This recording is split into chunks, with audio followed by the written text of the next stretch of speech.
Let me know, like just drop a me in the chat box if I've connected with you at one of the many events that we've had this year. So I was in Bali, Vegas, and Sweden. I did a lot of travel this year, but it was so amazing because I literally got to meet so many of you in person. And that's my favorite, is the face-to-face connection. So just let me know. Because it's been a really epic year. So let's see. Barbara, saw you in Vegas. Melissa, I discovered I did an Enneagram questionnaire in 2019. Oh, amazing. Great. Awesome. Okay. So just to kind of share a little bit of context to why this masterclass. So why this topic rather. So I actually have done another masterclass here in TFE. But earlier this year, I kept banging on about about the Enneagram and what the huge breakthroughs that I was receiving in doing work with it. And then also, I've been working as a coach for 7-8 years now, and bringing the Enneagram as a tool into my work that I do with clients has just taken it to a whole other level. So quite simply, let's say I'm working with a client over a 6-month period, if I know their Enneagram number, like their type, it can literally shave off 2 to 3 sessions, because I know straight away it's so accurate. And I know what is their core fear, what's their core desire, what are their patterns and how they sabotage themselves, what are the deep core wounds and the patterns that the non-serving strategies, and how they're trying to get their worthiness and love and safety and so on forth. So this is a very powerful tool, and I feel this is actually the best personality type test that I have come across in the last, decade. I've been doing personal development for over a decade. So this is, in my opinion, it's the best. And so I'm super excited to take you guys into this today. So without further ado, haven't heard of the Enneagram before. So great that some of you have, and Jessica, I think it was, that you have already done a bit of work around it. So really simply as well, before I share the slides here, if you guys are leading a team, the reason why it's so important to know what people's Enneagram is because you're going to lead them in different ways. So for example, I'm an achiever, which is the 3. So my self-sabotage pattern, right? If I were going to get to, 12 months into the future and I've messed it up and I'm not where I want to be, the thing I've probably done to create that result is I've worked too hard. I've done too much. I was all work and no play, and I burnt myself out. That is the shadow of my Enneagram number. Okay. And so if you are leading someone like me, a 3, and there'll be a lot of entrepreneurs will be the achiever, the 3. If you are leading a 3, as an example, then usually they don't need to be told to take action, use the strategy, show up, do what you need to do, because they're probably already going to be doing that. They need to be told, remember to make time for play. Remember that self-care is productive. Right? Remember that nourishment is productive. What have you got scheduled in your calendar this week to fill up your cup? Right? So if you're leading a 3, that's actually what they need support in. Versus, let's say, if you're leading a type 9, which is the peacemaker, they can tend to become complacent in their action taking. So it's almost like the opposite, where they do need someone to say, all right, like, what are the action steps you're taking? Let's go. Let's do the thing. Shirley is one of my clients. She's on here. Thanks for sharing, Shirley. Yeah, it's like, let's take action and do the thing. So let's get into this. I'm going to go dive deep into it. I would love, already some of you now are sharing what your type is. So go ahead, if you haven't already, share in the chat box, what's your Enneagram number? And was what I just shared helpful? Type 2. So I would say in here, there would be a lot of 3s, 2s, and 7s.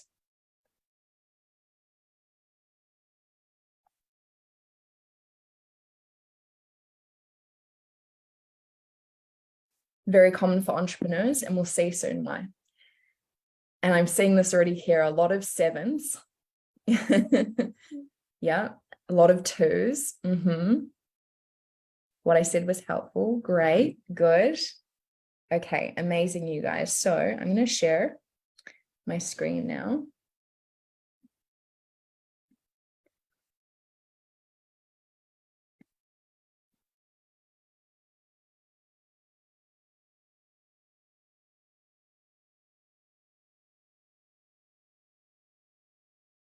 Okay. Can you just give me a thumbs up if you can see the screen?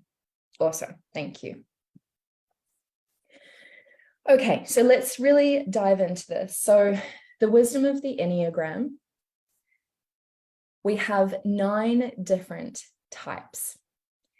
So has anyone in here done, the 2 really common ones are the DISC, personality profiling, DISC, and then the one which is almost identical to that, but it's colors instead of DISC. So that's really great, but there's only four different types. And so this just takes it to a whole other level and goes much, much deeper. So in the Enneagram, we have 9 personality types, and these are usually formed when we're children. So we have type 1, which is the perfectionist or the good person. Type 2 is the helper. Type 3 is the achiever. That's me.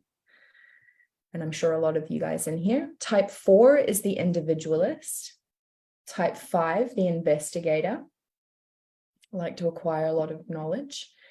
Type 6, the loyalist. Type 7, the enthusiast or the joyful person. So I'm pretty sure Christy asked me to do this masterclass on the Enneagram, and she still hasn't done her Enneagram test, but I'm like 99% sure she's a type 7.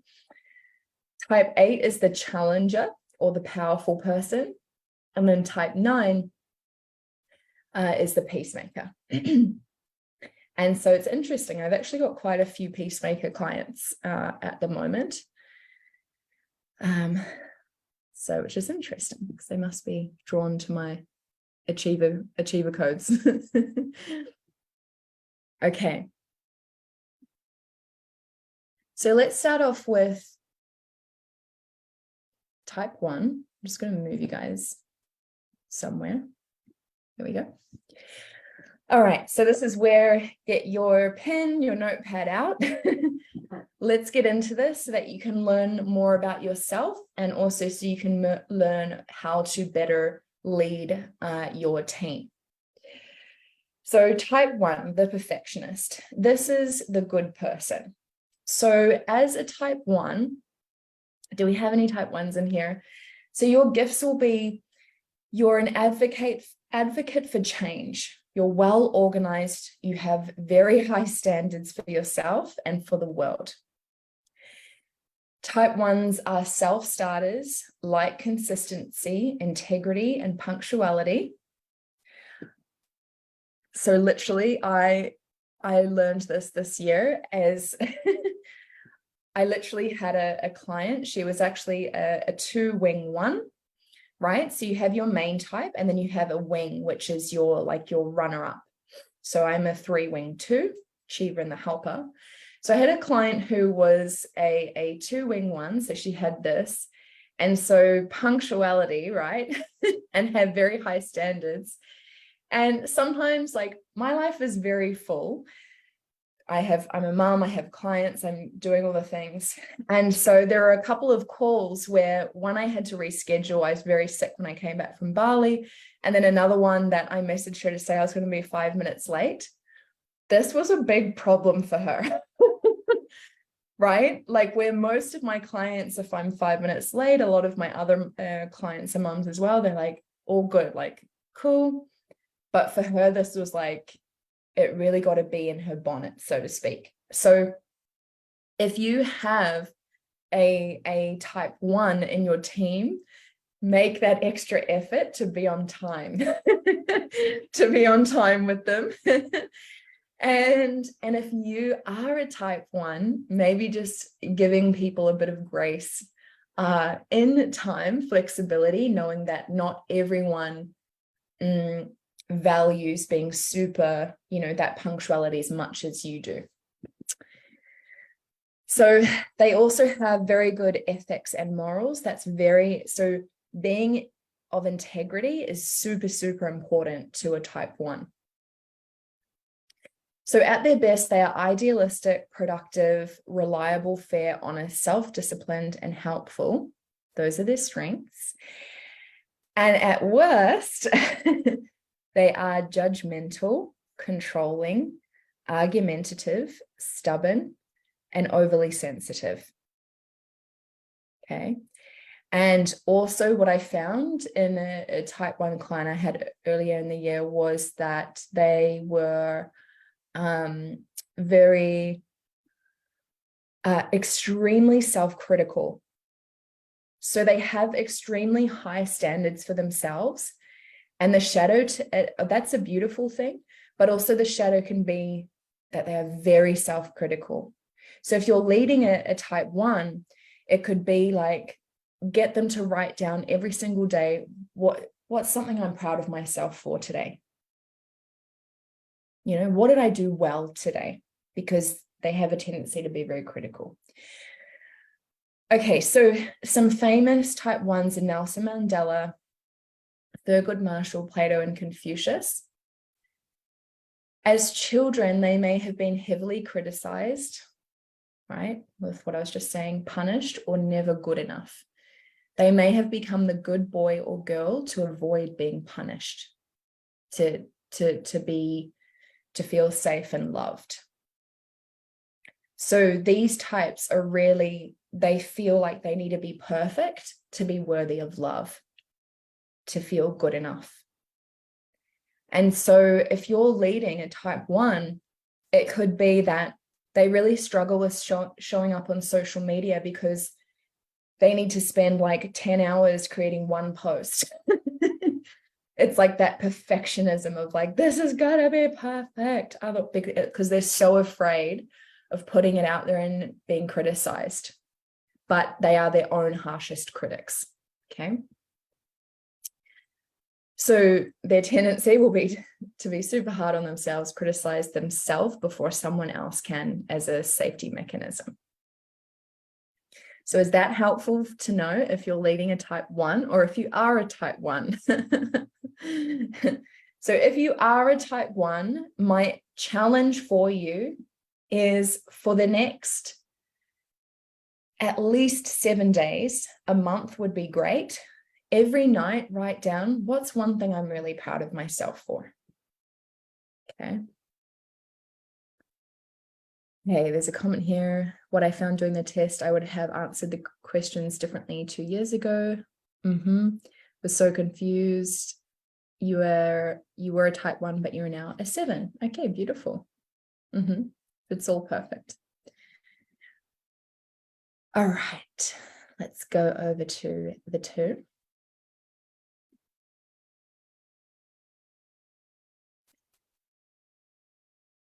So the beautiful 2s. Type 2 is the helper, the loving person. So the type 2 is Like, it's like they've got the energy of that ideal mother or father who's just so warm, so loving. Like, they just have a really beautiful energy to be in, generally speaking. At the moment, I've got, shout out to Kate Dyer. Kate Dyer's on here. She's a two-wing three. And yeah, it's like when you hug her, you just feel, I was just speaking at her retreat on the weekend. When you hug her, you just feel it's just like all warm and gooey. Like, it's a very beautiful energy to be in. So the gifts of the type 2, on top of what I just mentioned, are unconditional love, generous, empathetic, sincere, and warm-hearted. People often feel very seen by 2s, and they often know about your needs more than you do. They help people to see positive qualities in themselves that they had not previously recognized. They embody the good parent, right? Which is what I've touched on. So at their best, 2s are loving, warm, attentive, appreciative, expressive, and friendly. But at their worst, they are indirect. So they'll beat around the bush. They can't just, tell it how it is. Overly accommodating. So potentially like lacking in boundaries. Controlling, manipulative, hysterical. And examples of famous 2s are Mother Teresa, Byron Katie, and Maya Angelou. So they're all about, they just want to help people, right? So this is my wing. So this is a lot of my energy is in this. So, and I saw a lot of you in here were 2s. So as children, 2s felt loved when they were helping or pleasing others and bought into the misunderstanding that their personal needs were selfish. So they closed off their own needs and feelings and tuned into the needs of others more. So it's like that fawn, almost like a fawn trauma response. So the unconscious story is, as long as I take care of others, I'll be worthy of love. And what you want to be aware of if you are a 2 is trying to fix in others what's hurting in you. So you really need to learn to put your needs first. So for me as a wing 2, how this showed up in my life was that when I was young, both my parents were traumatized. Like, my father was abusive. My mom was just very disassociated because she had a lot of unresolved stuff. And my dad was abusive toward me. And so I bought into the illusion that, well, if I can just help them, then they'll be able to give me the love and the safety that I'm looking for. So I became a coach. And I had a lot of my own suffering. And so my shadows were leaking into the work that I was doing, because I was like, I just got to help as many people as I possibly can. And I can't be okay if others are not okay. And that was a big part of what led to me getting extremely burnt out 5 years ago. So this is everything if you are a 2. Take care of yourself first. Know that, set a minimum standard to serve from your overflow, not even from a full cup, but like, how can I serve from overflow?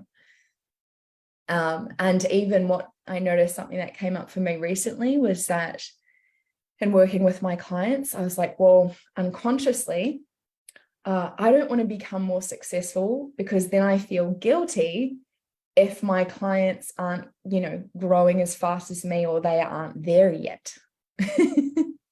So this is everything for the 2s, is like, it's not selfish to put yourself first. You actually need to put your needs first, because then you have more to give others. Like, what are you actually able to give others if you're not meeting your own needs first? That's just martyrdom, right? And that's definitely stuff that I've needed to work through. So one moment, I've just lost you all here. So the journey of the two is about moving from self-sacrifice to self-honoring, which is so beautiful, right?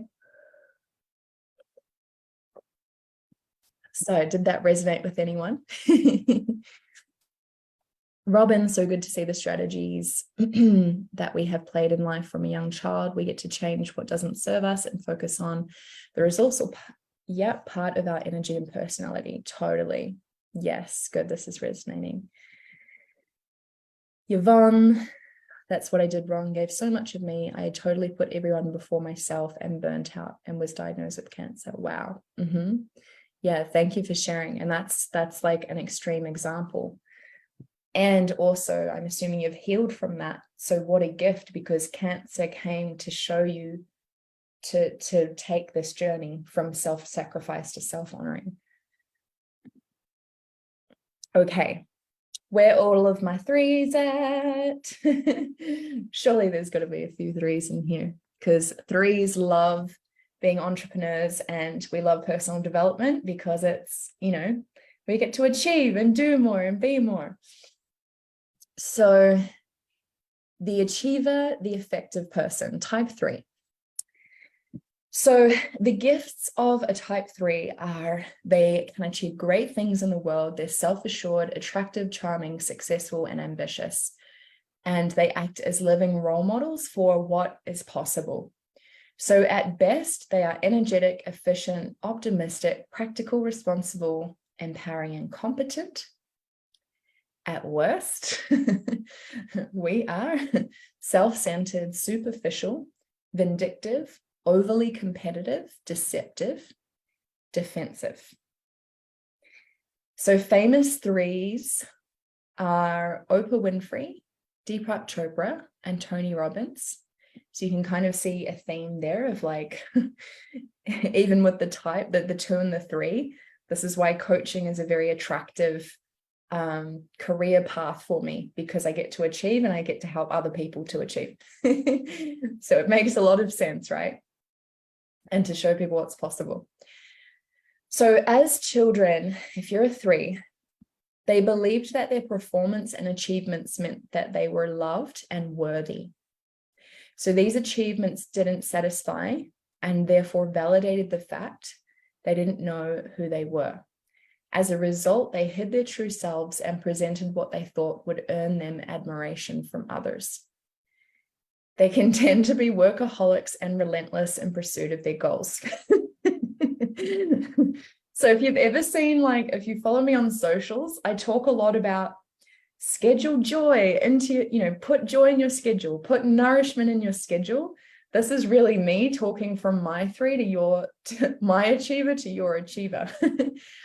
Because if I don't do that, it's very easy for me to just always be thinking about, like, it's like my life can become a to-do list, basically. And that's why I love that, like, Christy is one of my best friends, being a 7, the joyful person, because we balance each other out. She'll call me up and be like, hey, let's go do this fun thing or that fun thing. And I'm like, yes, that's like really what we need in our lives, right? So again, if you're leading a 3, it's really about reminding them that, and the way you sell it to them is that joy is productive, rest is productive, because we're all about productivity and achievement. And then also on a deeper level, what I found, and with this being my type, is that I had a deeply ingrained core strategy and wound that if I can just achieve enough and do enough and make enough money, then I'll be worthy of the love that I never got from my father. That's what I've needed to heal and resolve on my journey. The main reason I got so burnt out 5 years ago, and I'm talking like fucked, to the point where I went to a kinesiologist and she said, you've got 0% life force energy. Like, I was like a walking zombie, just struggling to cope with day-to-day life. And I got to that point because I couldn't, it's like I couldn't stop. It's like, I got to keep going, stay busy, busy, busy, do. Otherwise, I'm not good enough to receive love, to receive my own love, and being extremely hard on myself. So I really had to, I chose to do the work around reclaiming my inherent worthiness without the achievements. And I've had some very tough, very, very big lessons with that, even in the past year. It's right, because every level has a new devil.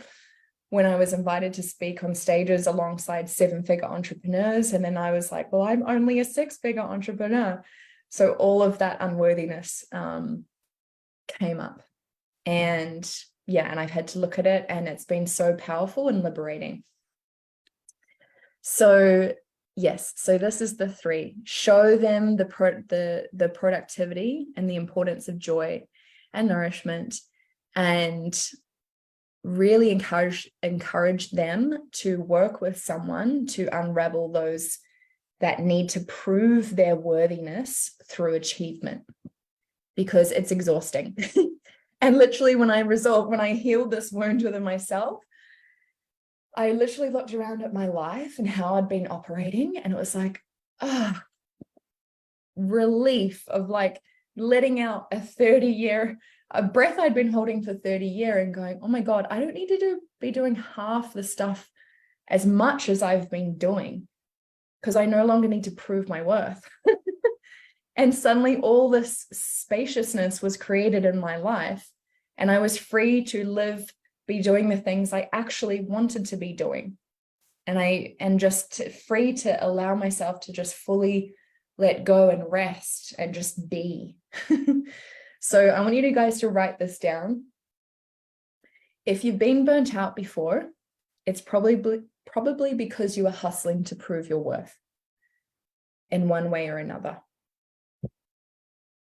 This is what I've learned in many years of working with people and in my own journey. Okay. Type 4, the individualist. So type 4, funny, the individualist, there aren't a whole huge amount of type 4s that I've like in my spaces. So they're also called the original person. And the gifts of the 4 is they are emotionally honest, right? Which is really beautiful, especially in a world where a lot of people's are very, they push down and disconnect from their emotions. So this is really beautiful in the 4. And they can see the whole picture. They have a deep desire to bring beauty and meaning to the world. And they'll do this in different ways. So from the 4s that I do know, I'm going to guess that if anyone in here knows Saber, she's very expressed in her, the way she dresses. Like she's always got these like amazing outfits that she puts a lot of effort into. I would say it's highly likely that she is a type 4, because they have this desire to bring beauty to the world in different ways. It could be through the way they dress. It could be through art, dance, whatever their thing is. So they're not afraid of their flaws and are willing to reveal their true selves. They love to express their individuality in the different ways. At best, they are individualistic, expressive, creative, warm, supportive, refined, and compassionate. At worst, they are withdrawn, snobbish, self-absorbed, envious, self-indulgent, and emotionally needy. So famous 4s are Anne Frank, Frida Kahlo, and Prince Charles. And as children, they may have felt abandoned by one or both of their caregivers, causing them to feel alone and cut off from the source of love. They coped with their isolation by turning inward to their feelings and imagination. They long for the perfect relationships they can finally feel accepted. And sometimes they need to practice self-discipline rather than imagining. So if you're leading a 4, what can be really helpful to remind a 4 is that feelings are not reality, right? Let's say they're experiencing sadness. It's like, okay, cool. Let's let the sadness be there. But, you know, also look at the bigger picture of your life. Just because you're sad right now, it's just momentary. And it doesn't equal your whole reality right now. So it's actually encouraging for, it's actually beneficial for 4s to do, you know, to do mindset work and that self-reflection and inquiry. And to really be called into, yeah, just looking at their, looking at their external world and not being like totally caught up and like being tossed in the waves of their internal experience, if that makes sense. That's the only way I know to kind of explain it. Okay, let's check comments. Yes, Anne Frank was remarkable. Feelings, not reality. Feelings are feelings, but they're not, yeah, they're not reality. Georgia, this is also me. I am so far 2, 3, 4. Saber looks so creative. She is. Okay. Now we come into the 5. So the type 5 is the investigator, the wise person. So the gifts of the 5 is that they want to find out why things are the way they are. They are always searching, asking questions, and delving into the depths of things. They are alert, insightful, curious, and also independent and innovative. They are able to concentrate and focus on developing complex ideas and skills. So they have really, 5s have really brilliant minds and they love to acquire knowledge and learn things. So at best, they are objective. So they're almost like the opposite of the 4. The 4 is going to be experiencing everything very deeply through their emotions, whereas the 5s is able to see things objectively. So if they're focused, wise, kind, open-minded, trustworthy, curious, and insightful. At worst, they are contentious, arrogant, stingy, negative, withdrawn, stubborn, and alienated.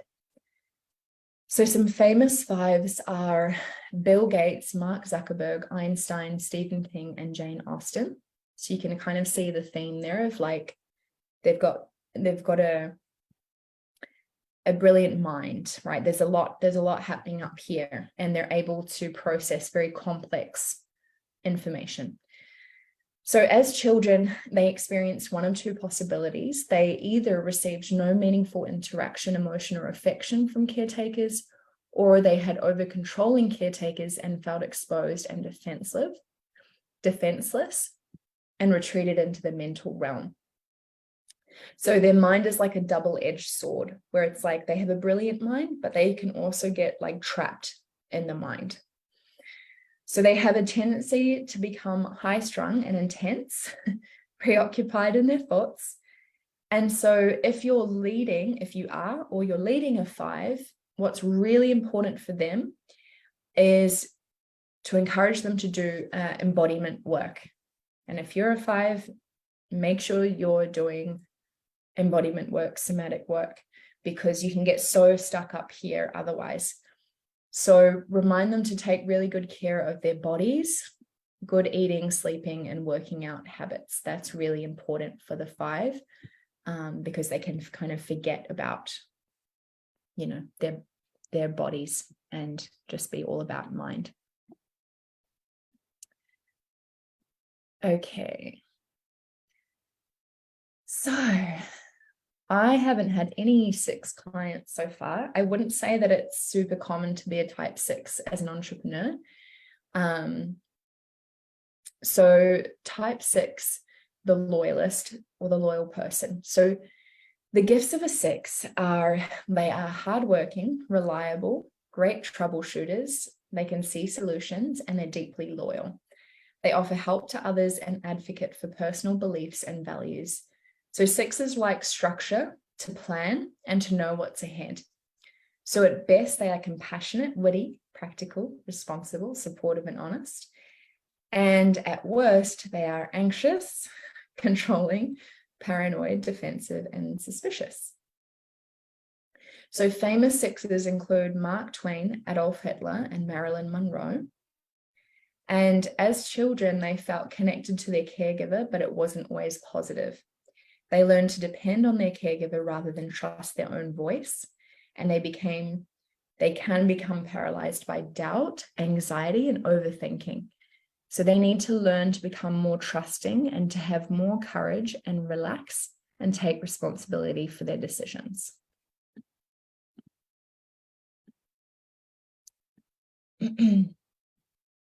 Okay, where are my sevens at? I think I saw a lot of sevens in the chat.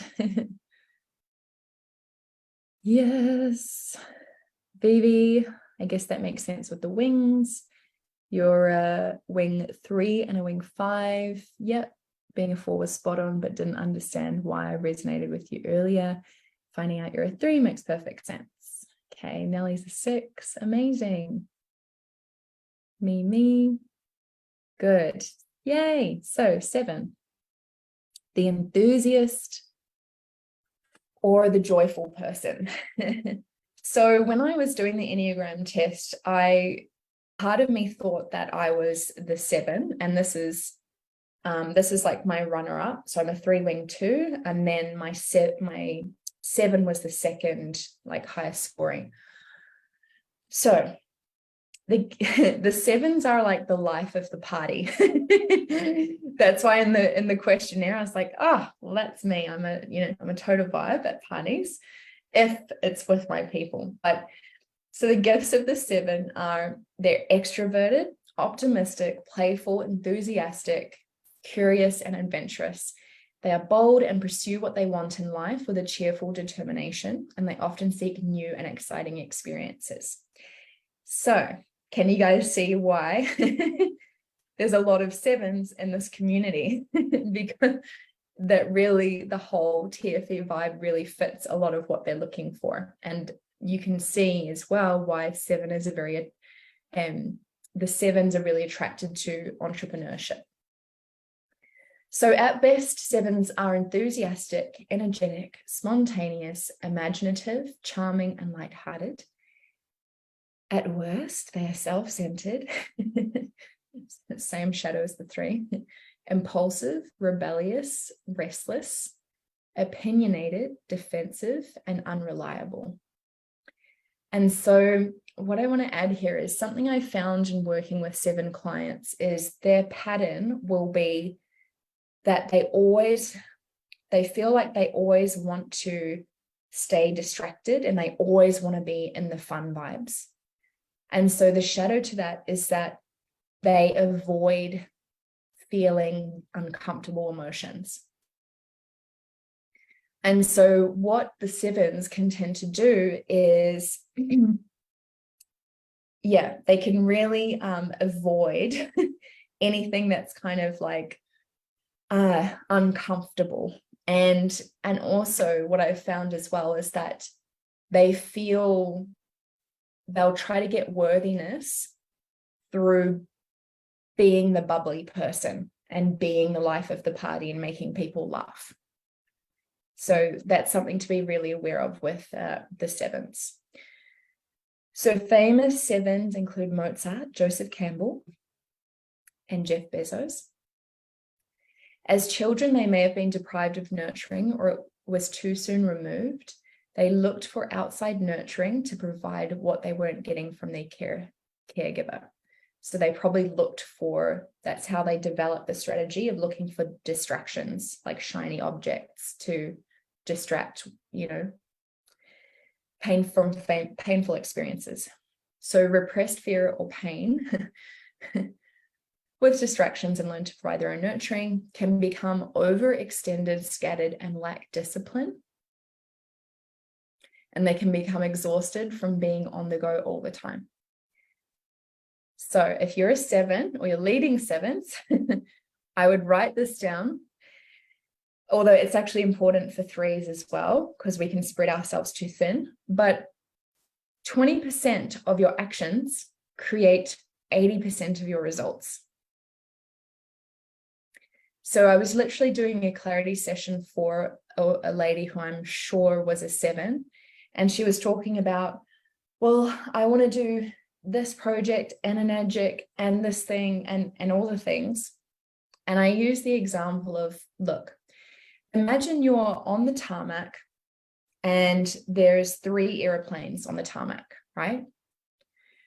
Would you agree that it's hard enough to get the thrust and the throttle and the velocity and all the things to get one plane off the ground?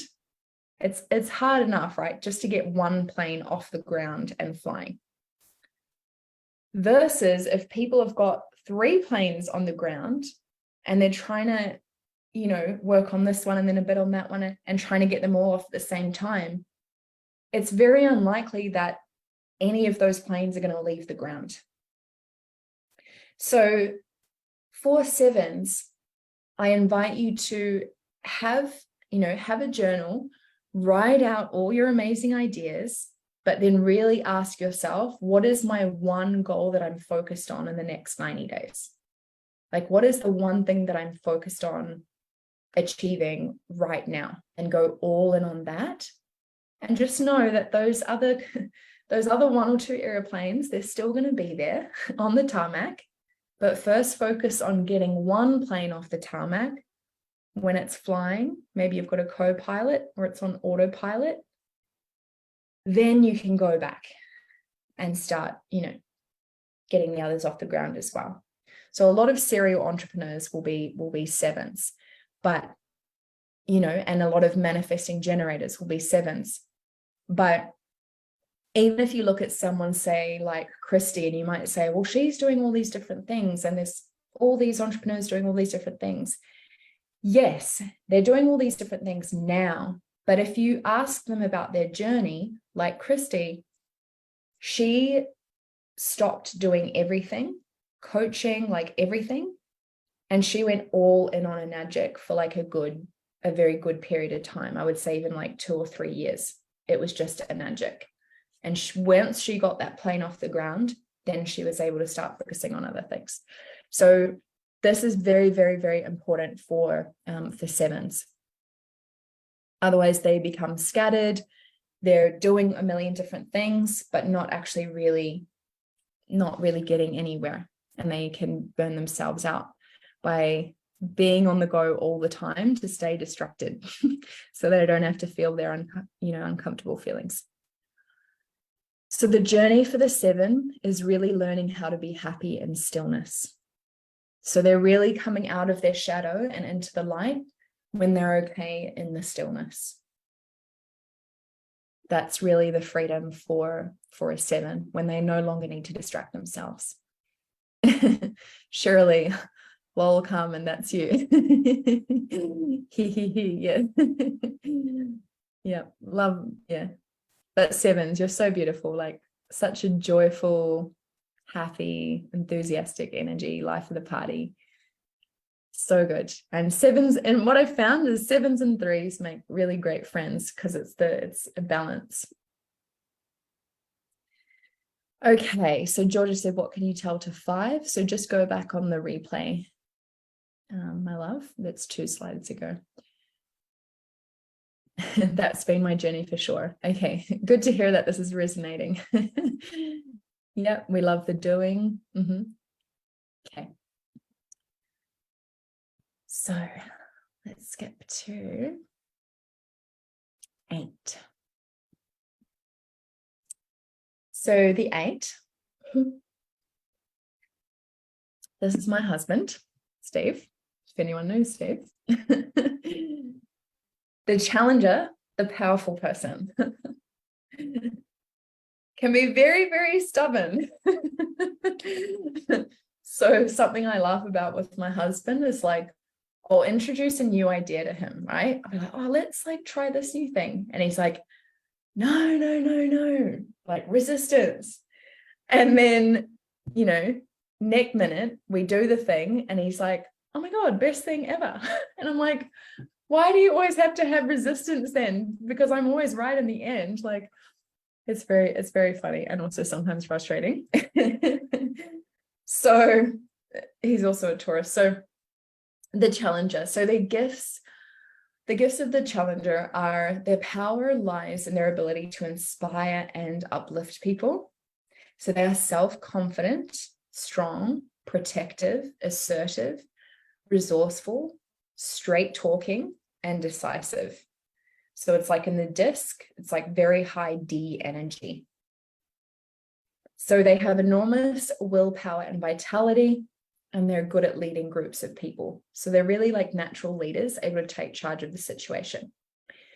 I remember I was talking to a lady in Vegas, and I'm pretty sure she was an 8, because what she said to me is like, sometimes people get offended by me and they think I'm, like a bitch or something, but I'm actually like the nicest person ever.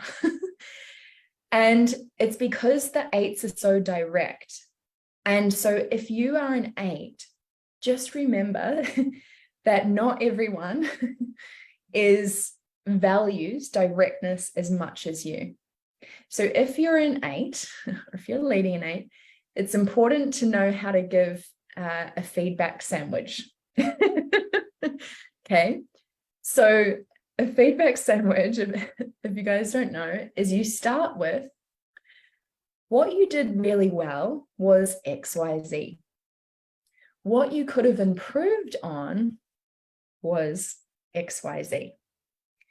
Because if you go in as an 8 and you're super direct, some people like they can take that in the wrong way. So this is really important to know in your leadership if you are an 8. Because this poor lady, she was so lovely. She's like, people just like get really offended by me, or like think I'm a mean person, but I'm actually really not at all. And it was just her directness. So at best, 8s are confident, truthful, direct, loyal, protective, supportive, brave, and generous. Okay. So if you do have an 8 in your team, no, don't beat around the bush with them.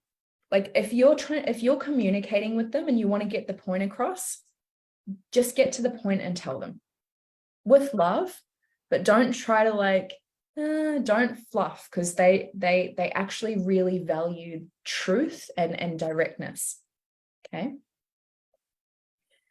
So at worst, my lovely 8s, so they are domineering, self-centered, overly aggressive, demanding, arrogant, and combative.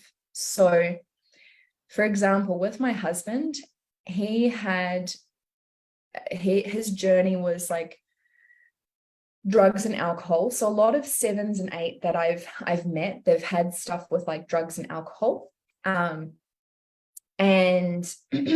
and also like violence or like aggression, like anger issues.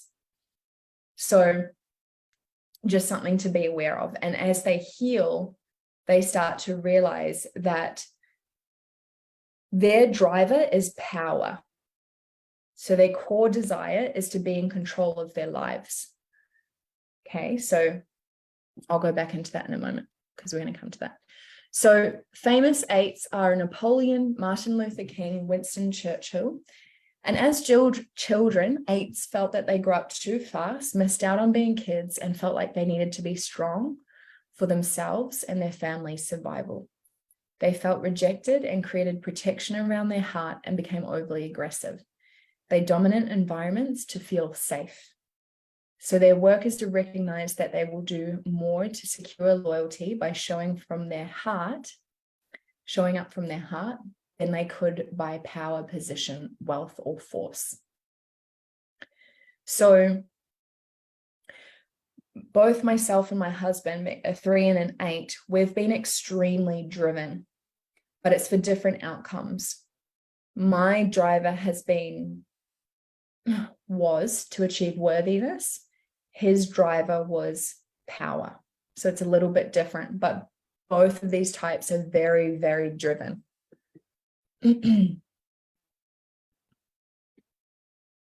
Okay, and then finally we have the peacemaker, type 9. Where are all my beautiful peacemakers at?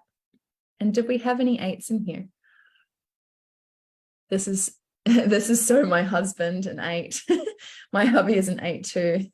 Yeah, so what I love about my husband is he's extremely like loyal, and it's like, I know he's got my back no matter what. Like, he is my rock, and that's what is so beautiful about the 8. And he's a very loyal friend too. Like, one night, we had just got back from somewhere. It was like 9 o'clock at night, and Christy, who lives half an hour away from us, called Steve, my husband, and she's like, "There's a mouse in the house," and she was like freaking out. She's like, "I can't go to sleep." Clint was away somewhere. "I can't go to sleep." She's like stuck on the couch. "I can't go to sleep while there's a mouse in the house." Steve, literally, he was so tired. He'd just gotten back from somewhere. He went to go buy mouse traps, drove all the way to her house, set them up for her, sorted the problem, and then drove back and like got home late. And he's like, but he will do that for his friends. Like, this is the gift of the 8. It's really beautiful. So Dan and Jimmy, guys, saw Dan and Jimmy on Saturday. Yep, Jimmy is an 8 and has those beautiful loyal qualities too. Aw, great masculine energy for the feminine. Totally, because I'm very, very feminine and Steve is very masculine. Yay. A resourceful 8 is so good in taking charge of the tough stuff. That's right. It's like when shit hits the fan, it's good to have an 8 there, because it's like, yeah, they'll take charge and navigate tricky situations without any kind of fluff or like, oh. Okay, so if you are an 8 and a 5, so basically, let's say that you're me, for example. I'm a 3 with a wing 2. So you have your main one. So you just watch the replay of this, whatever I shared around that type. And then you're going to have a lot of the tendencies of your wing type. So it's not about like meshing them together. It's just like you're going to have both of those, if that makes sense. Georgia, 8, yes, it takes work to tone down what is being said to others. Yeah. So the journey, with the 8, the journey is really about it's really about letting go of the protection, the layers of protection around your heart. It's coming out of like force and like, make the shit happen and control, and coming into opening the heart and knowing that you're going to get more loyalty and love from your vulnerability and sharing from your heart. This is the journey of the 8. And I've watched this in Steve, my husband. It's been really powerful. Okay, so finally we come to the type 9, just checking time, the peacemaker. So I gave a lot of my beautiful clients in here who are 9s. So the gifts of the 9s is that they also have a really beautiful, calm energy, and they are accepting, trusting, stable, that's meant to say, and easygoing. They are supportive, creative, and optimistic, and they want everything to go smoothly and be without conflict. They can see many points of view, so they are great mediators. They're typically spiritual seekers and yearn for connection with the cosmos and people. So you'll probably find a lot of type 9s hanging out in like Bali or Hawaii, because it's just like those super chill vibes. And the number one thing they want, like at their core, is peace. So at best, they are accepting, patient, wise, empathetic, kind, and supportive, and non-judgmental. And at worst, they are passive aggressive, unassertive, forgetful, and over accommodating. So some of the similarities with the two, so like not having clear boundaries, because, and then being passive aggressive because they can't just communicate the way they're really feeling. So they'll be passive aggressive instead. So I think my sister might be a 9. And so one time I bought her a bag of, it was her birthday many years ago, and I bought her a bag of macaroons for her birthday, and her love language is gifts. And instead of telling me that she was upset, right, because I was pretty like broke at the time, instead of just saying, hey, I'm really upset that this is all you got me for my birthday and I'm feeling unloved because, this is all you got me, she was just a bitch to me for 2 weeks. She was very indirectly, like, I'd say something and she'd just kind of snap at it and like make this really like, passive aggressive comments about everything. And after 2 weeks, I was like, look, what's going on? Is there something I've done to offend you? And then she was out with it. So this is the shadow of the 9. Ooh. So famous 9s are Carl Jung, Marie Kondo, the 14th Dalai Lama. As children, 9s felt that there was no room for their emotions, and they felt invisible, neglected, or unimportant. So their needs may have been ignored or attacked, teaching them to keep a low profile and focus on the needs of others rather than their own. So they felt they needed to keep their parents happy and keep the peace. So they bought into the misunderstanding that keeping the peace is safer and better than me expressing my needs and what I'm experiencing. So they coped with emotions by becoming numb or living in denial. And they can tend to be complacent or stubborn. So if you are a 9 or leading a 9, just be aware that they may need extra help in taking action, getting out of their comfort zone. So they need to learn what their needs are, and then how to express this in life and to speak up for themselves.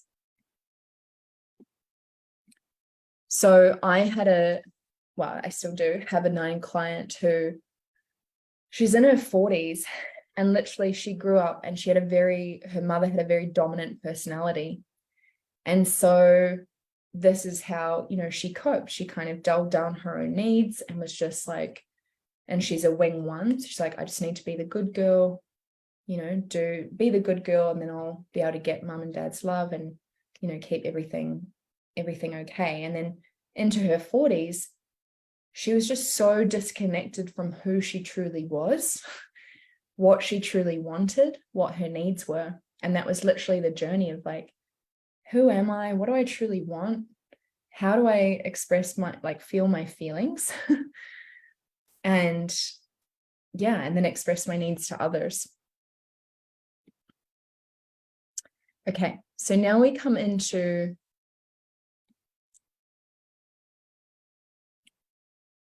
the core fear, core desire, and the gifts of each one, which we've already touched on. So I'll just get you guys to you can take a photo of that. And I'm just going to read the fears and desires. And and I'd love to know who's loving this so far and who feels this is going to be very supportive and helpful in navigating yourself and leading a team. This is for me for sure. Me, yes, me, so good. Suppressing our truth only leaves us feeling low-grade anxiety on a regular basis. Yeah, that's right. Love this table. Thank you. Good. Okay. So with the perfectionist, the type 1, their core fear is of being corrupt, evil, or defective. Hence why integrity is such a high value to them. So their core desire is to have integrity, to be good, and to be balanced. The helper, the core fear is of being unwanted, unworthy of being loved. And their core desire is to feel loved.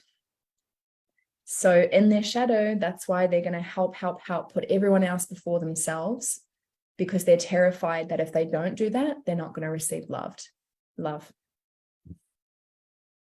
So this is your work too. 3's the achiever. Core fear is of being worthless. And our core desire is to feel valuable and worthwhile. So if you guys have ever listened to Tony Robbins, I remember him, I used to listen to him like years ago a lot. And I remember him saying like, you know, I learned and I studied and I made myself so valuable. Like that's such a 3 thing to say. And then the individualist, the 4, your core fear is that you will have no identity or personal significance, that you're unimportant. And your core desire is to find yourself in your significance, to create an identity, to feel important. Type 5, your core fear is of being useless, helpless, or incapable. And your core desire is to be capable and competent. Type 6, you deeply fear being without support and guidance. So if you're leading a 6, make sure that they're going to need, that they're very, very supported. And their core desire is to have security and support.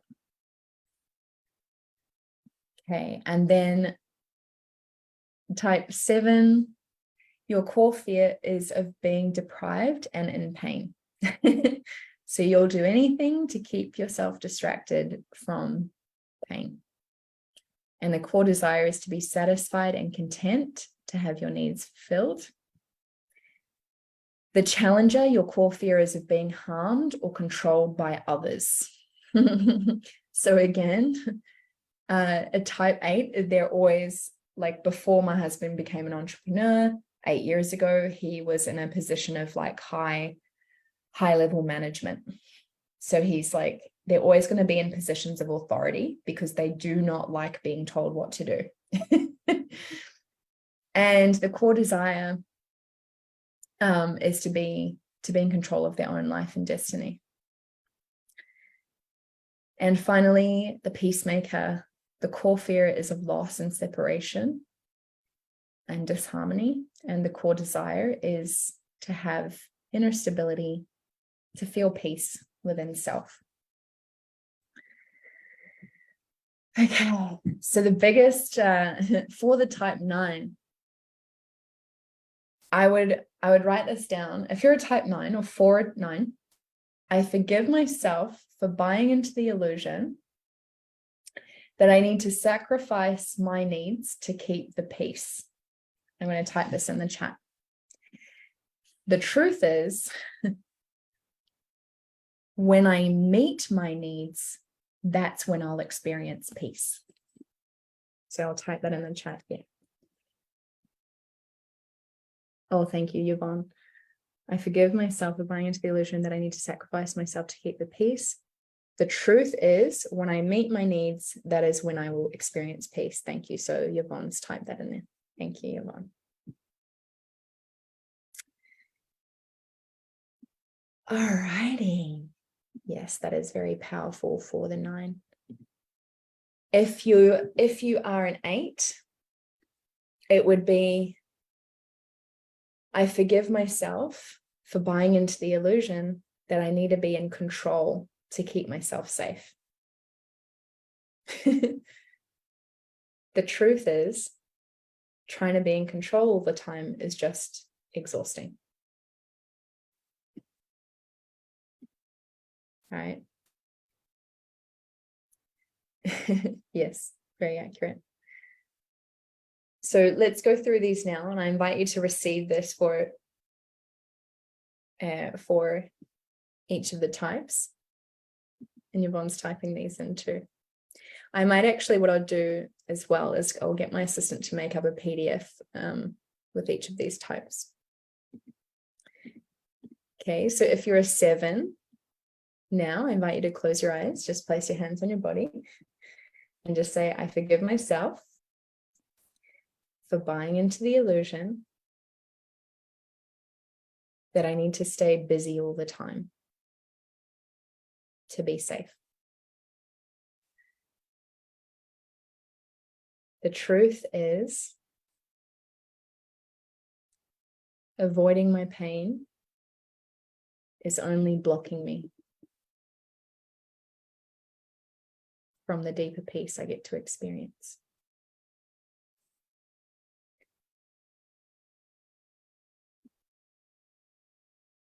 If you are a type 6,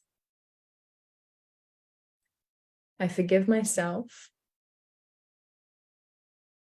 for buying into the illusion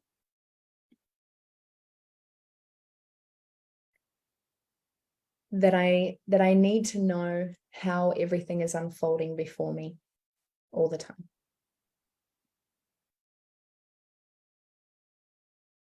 The truth is, I can trust life.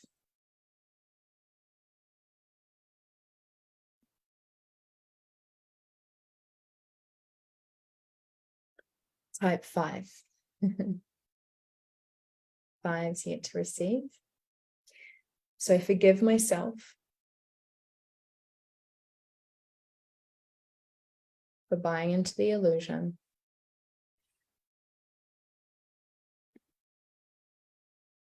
that my mind is the safest place to be.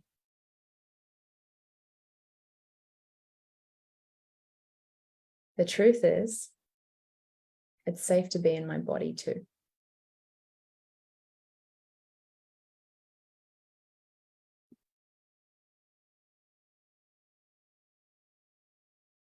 And then type 4's. I forgive myself for buying into the illusion that my feelings are reality.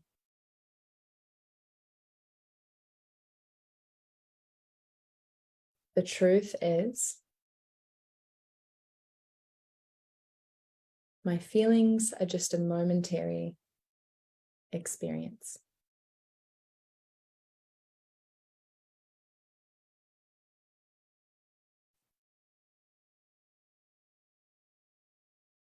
Type 3's. I forgive myself for buying into the illusion that my achievements define my worthiness. The truth is, I am innately worthy.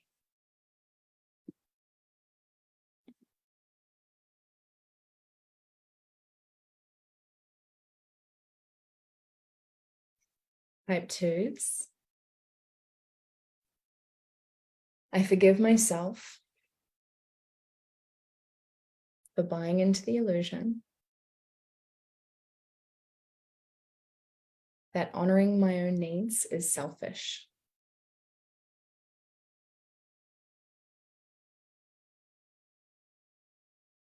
The truth is, honoring my needs first is how I can truly help others.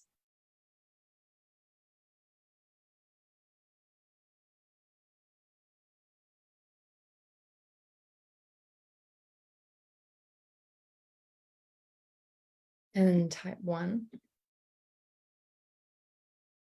I forgive myself for buying into the illusion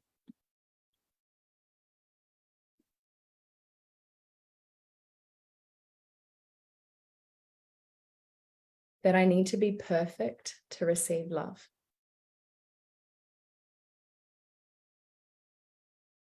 The truth is,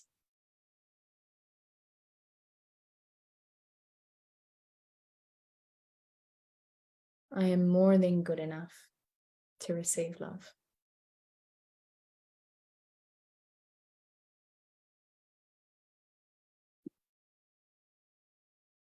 Okay, so